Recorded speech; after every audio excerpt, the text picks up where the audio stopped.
President Trump will meet with Saudi Crown Prince Mohammed bin Salman next week at the White House. The Crown Prince is making unprecedented changes within Saudi Arabia, and a large focus is on the role of women in society. The kingdom is the last country that denies women the freedom to drive, but that won't be for long. We recently visited Saudi Arabia for this Sunday's 60 Minutes and spoke with the Crown Prince. It is the first U.S. television interview with a Saudi leader since 2005. And we went to the world's largest all-female university in Riyadh, where Saudi women are test driving their freedom. You're responsible for saving people's lives. Yes. And you can't drive.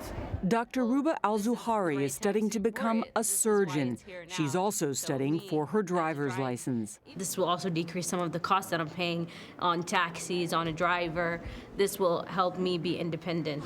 She's one of the women paving the way at the driving school at Princess Norah University, Saudi Arabia's first driving school for women. This is a small change, but it's a significant impact on our society. What do the men think? They're very significantly positive. That's why it's the right timing. Back in 2011 and 2013, there was negative reaction. What's changed? The whole society is changing. Starting in June, women above the age of 18 will no longer have to rely on drivers or male relatives to get around. Sometimes Wearing abayas, traditional garments they wear in public, Saudi women are learning to drive at facilities like this. You're going to give me a drive? Yeah. Like the other instructors, Dr. Dima Al-Sakat has a driver's license from living abroad. Hers is from the state of Virginia. So you've never driven in Saudi Arabia except here at the school? Yeah. Crown Prince Mohammed bin Salman lifted the driving ban, in part to boost women's participation in the workforce. I can't wait. I'm so happy to be part of it. As the economy diversifies away from oil. What's been the hardest thing to learn? This Curve. Yes. Okay. We have two obstacles facing women here in our country: transportation and childcare.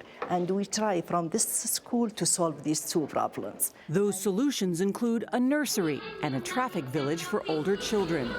The lesson that it's normal for girls to drive. You're establishing a new culture. Yes, exactly. Much has changed for Saudi women who are entering new professions and graduating from universities in record numbers. Princess Rima bint Bandar Al Saud is championing women's rights, and she says driving is part of a bigger vision. To envisage change, you actually have to have a sense of where you'd like to go.